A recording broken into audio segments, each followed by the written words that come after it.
A moeda digital brasileira está avançando e acaba de ser oficialmente batizada. Antes se chamava Real Digital e agora o sistema ganhou um novo nome, Drex, DREX.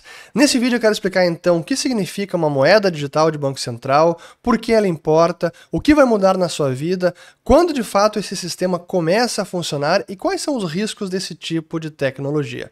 Pois então, no dia de ontem, 7 de agosto, o Banco Central divulgou oficialmente o novo nome, Drex, e também o logo do sistema. Então já tínhamos o Pix, agora também temos o Drex, mas ao contrário do Pix, o Drex ainda não está em operação. Na verdade está em fase de testes, no chamado Piloto RD, ou Piloto Real Digital, que é uma etapa que deve durar até o primeiro ou segundo trimestre do ano que vem. E conforme o Banco Central comentou ontem, o Drex deve iniciar a operação apenas no fim de 2024 ou 2025. Mas tem muita coisa ainda sendo desenvolvida, a própria tecnologia final a ser adotada não está completamente decidida. Mas o que de fato é uma moeda digital de Banco Central, também apelidada de CBDC, do inglês Central Bank Digital Currency. As CBDCs, na verdade, são a resposta dos bancos centrais ao advento do Bitcoin e das criptomoedas. É a ideia de digitalizar o papel moeda que a gente utiliza e que é hoje o nosso único ponto de contato com o próprio Banco Central, a autoridade monetária. E desde que as CBDCs começaram a ser estudadas e até desenvolvidas, os bancos centrais perceberam que uma CBDC que desse conexão direta entre o cidadão final, o correntista, e o próprio Banco Central traria implicações profundas para o sistema bancário, para a intermediação financeira e, portanto, é um sistema que também tinha muitos desafios. E aí eles começaram a mudar um pouco e até a compartimentalizar, separando entre o que seria uma CBDC que eles chamam do atacado, ou wholesale, que é os bancos e como os bancos comerciais lidam com o Banco Central, e o que seria a CBDC do varejo, ou a Retail CBDC, que aí sim essa versão digital do papel moeda, em que cada cidadão teria uma espécie de carteira digital conectada diretamente no Banco Central. Esse arranjo, a maior parte dos bancos centrais dos países desenvolvidos ou do Ocidente democrático liberal está evitando. A única exceção é justamente a China, que está com o seu projeto já rodando, o chamado DCIP, que é o Digital Currency Electronic Payments, que aí sim está trazendo uma CBDC que eu digo raiz ou do varejo, em que o cidadão sim tem uma conta bancária, uma carteira digital conectada diretamente no Banco Central. E por que então que os bancos centrais do restante do planeta estão evitando esse arranjo mais radical? Justamente pelas transformações que pode acarretar no sistema financeiro. E o modelo que agora o Real Digital, chamado de Drex, está evoluindo é justamente esse.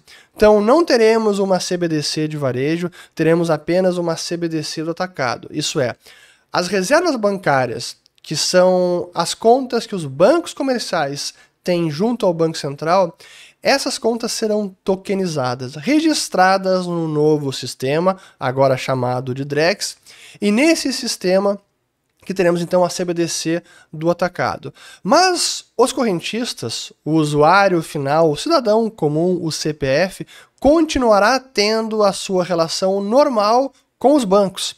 Então, um depósito bancário que será tokenizado e registrado nesse novo sistema. Por que o Banco Central brasileiro está avançando nessa direção? Porque essa forma escolhida significa manter exatamente a mesma organização que temos hoje do sistema financeiro, em que o cidadão comum tem contato apenas com o banco comercial, o seu relacionamento é com o banco comercial e o banco comercial com o Banco Central. Não há conexão direta e não haverá conexão direta entre pessoa física e Banco Central. Esse é o sistema que o Banco Central quer evitar. Portanto, o Drex não é uma CBDC raiz, não é uma CBDC do varejo. O que, honestamente, eu vejo com bons olhos pelos riscos que esse tipo de tecnologia pode trazer para a liberdade e privacidade individual. Eu vou voltar a esse ponto no fim do vídeo. Mas é importante dizer, então, que esse sistema novo, ele mais se assemelha a um sistema para serviços financeiros, bancários, e não um sistema para o cidadão final. Eu diria que pouco vai mudar para o cidadão comum com o Drex. As vantagens e mudanças que o Pix já trouxe, o Drex não vai alterar em nada, não trará nenhuma diferença. Na verdade, o que o próprio Banco Central está dizendo é que o Drex é o Pix dos serviços financeiros. Tanto é que o piloto RD, o piloto real digital, está justamente testando uma transação entre um usuário que está comprando um título financeiro, um título público federal, e outro usuário que está vendendo o título público federal. Porque esse vai ser um dos principais avanços ou das principais funcionalidades do Drex, é na parte de ativos financeiros, de instrumentos financeiros, troca de ativos imobiliários, em que um sistema como esse pode otimizar e abreviar muito o tempo que hoje existe para uma liquidação no mercado financeiro. Compra de um título público, compra de uma ação, que normalmente há o chamado D+1 ou D+2, no passado até foi mais tempo. No momento em que há negociação do ativo, há um tempo que é preciso que seja transcorrido até que aconteça a liquidação final. Isso é, quem comprou transfere o dinheiro, quem vendeu recebe o dinheiro e a titularidade do ativo também muda. Mas no sistema atual, isso acontece em 1-2 dias. Então a gente pode imaginar que o Drex vai ter mais repercussão até para uma empresa como a B3, CETIP, CBLC, instituições depositárias, do que propriamente o cidadão final com o seu mobile banking. Para ele não vai mudar praticamente nada.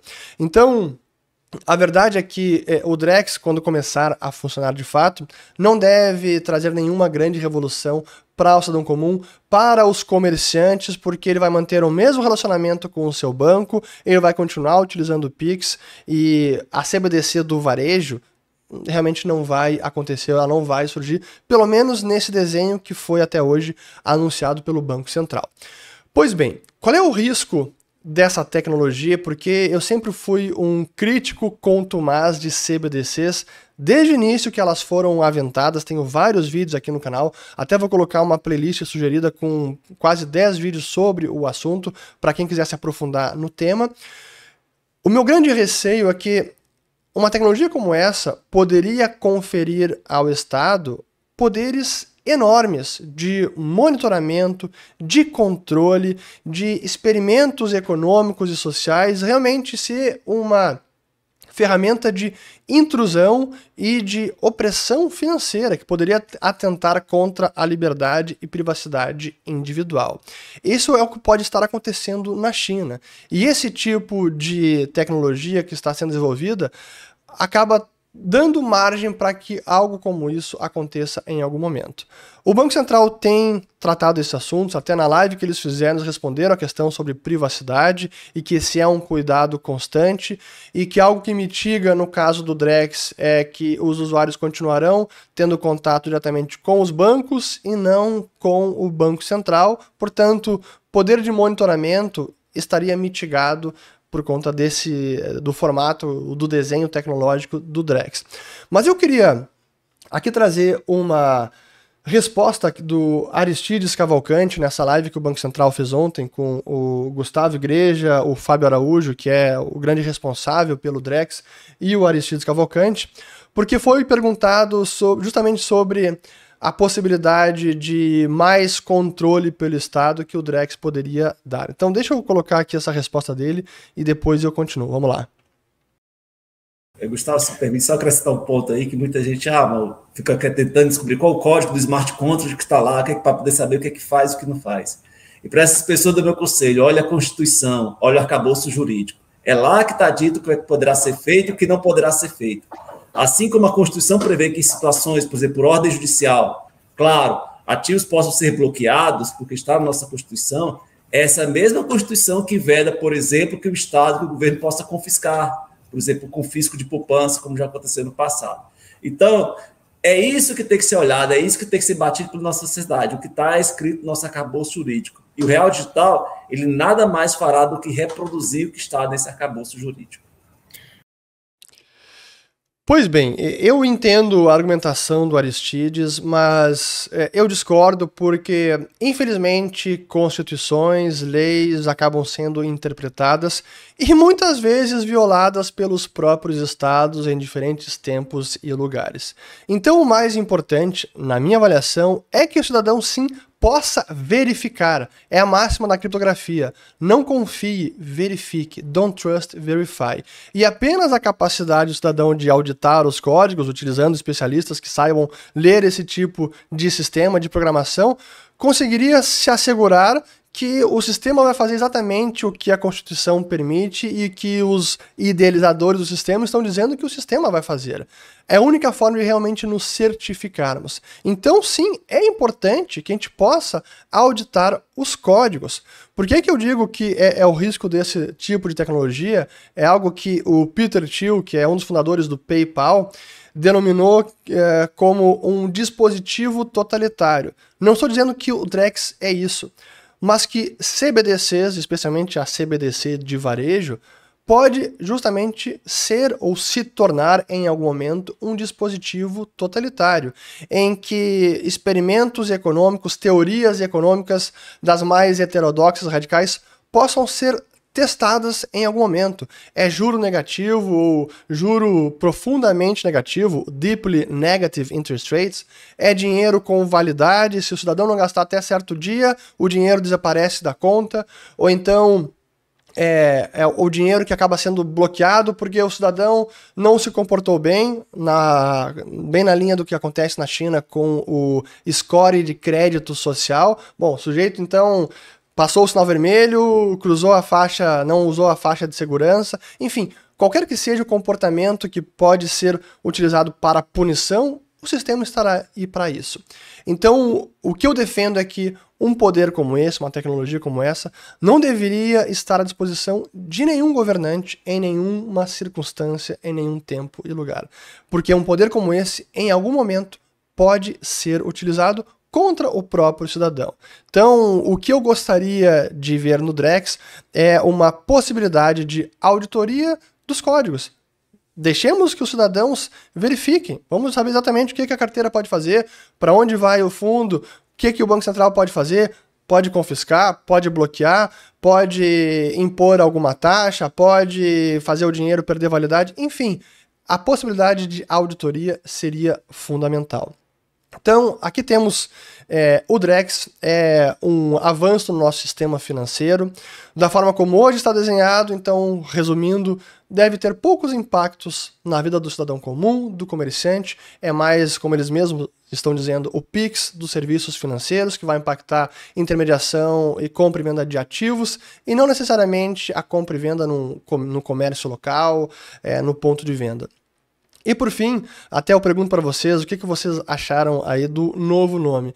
Honestamente, eu não gostei, achei o nome ruim, mas aí é sempre uma questão de gosto pessoal e... Enfim, comentem aqui o que vocês acharam. Quem quiser saber mais, eu vou colocar aqui essa playlist, que são vários vídeos sobre esse assunto, porque ele veio evoluindo e até o próprio Real Digital avançar e chegar agora no Drex e nesse desenho tecnológico, muita coisa foi mudando ao longo do caminho. E eu mesmo dizia que uma CBDC do varejo, a CBDC raiz, dificilmente iria avançar. E o que a gente está vendo é exatamente isso, conforme foi anunciado pelo Banco Central, felizmente. Espero ter gostado desse vídeo, comentem aqui abaixo, compartilhem, se inscrevam, ativem o sininho para receberem as notificações e volto no próximo. Valeu!